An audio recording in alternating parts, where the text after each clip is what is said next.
اللہ اس شخص کے چہرے کو تر و تازہ رکھے جس نے میرے سے کوئی حدیث سنی، پھر جیسے سنی اس کو ویسے آگے پہنچا دیا۔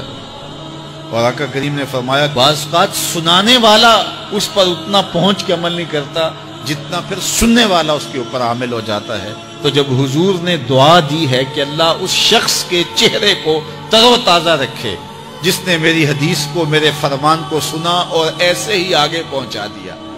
تو پھر موت کی سختیاں بھی اس کے چہرے کی تر و تازگی ختم نہیں کر سکتی،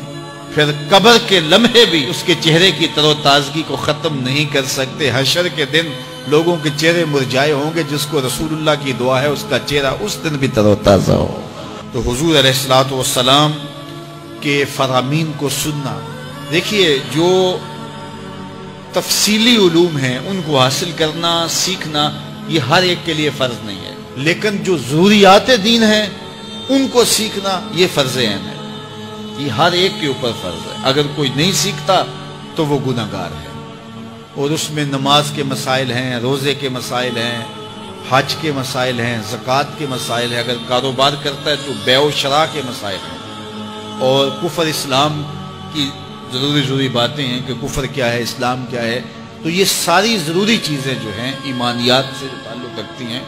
ان کا سیکھنا جو ہے ضروری علوم کا یہ ہر ایک کے اوپر فرض ہے۔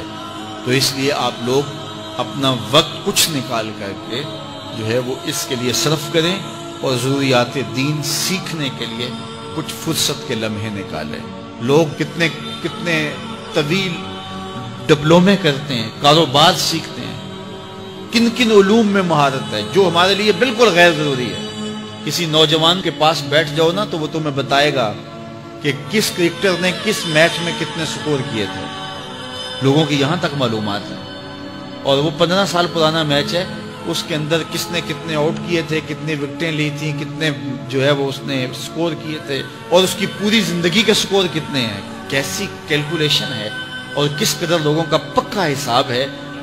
یہ وہ چیز ہے جس کا نہ دنیا میں فائدہ نہ آخرت میں فائدہ، لیکن دلچسپی ہے نا، جس چیز سے دلچسپی ہو تو وہ چیز خود بخود ازبر ہوتی چلی جاتی ہے۔ دلچسپیاں انسان کو جو ہے وہ کسی چیز کو یاد کرنے میں مدد دیتی۔ ایک عرب شیخ کہہ رہا تھا کہ ہم ماضی میں پڑھتے تھے کہ ہمارے اسلاف، ہمارے بزرگ ایک رات میں پورا قرآن ختم کر لیتے تھے۔ تو وہ کہتا ہے میں سوچتا تھا کہ ساری رات قرآن بندہ پڑھتا رہے تو کس طرح ممکن ہے؟ تو کہتا ہے میں اپنے بچوں کو دیکھتا ہوں کہ وہ جو ہے وہ موبائل کے ساتھ لگے رہتے ہیں، اور فجر کی اذان ہو جاتی ہے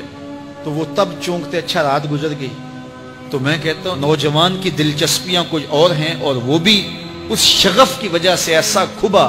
کہ رات گزر گئی اور اس کو پتہ ہی نہ چلا۔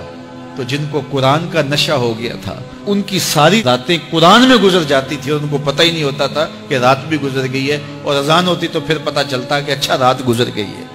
تو یہ شوق اگر پیدا ہو، شوق تو دیکھیے یہ گیموں کا پیدا ہو جائے، کھیلوں کا پیدا ہو جائے، تو وہ انسان کو کیا کچھ سکھا دیتا ہے، اور جس کے سینے میں کتاب اللہ کا شوق پیدا ہو جائے تو پھر کیوں نہ اس کے سینے کے اندر جو ہے وہ طلب کتاب اللہ کی تلاوت کی پیدا ہوگی۔ تو اپنے سینوں میں علم حاصل کرنے کا شوق پیدا کرو، علم سیکھو، اپنی نسلوں کو سکھاؤ، اپنی اولادوں کو دین سکھاؤ، اپنی اولادوں کو نماز کا خوگر اور عادی بناؤ، ان کو کھینچ کے نماز کی طرف لے جاؤ، یہ عادی بن جائیں نماز کے۔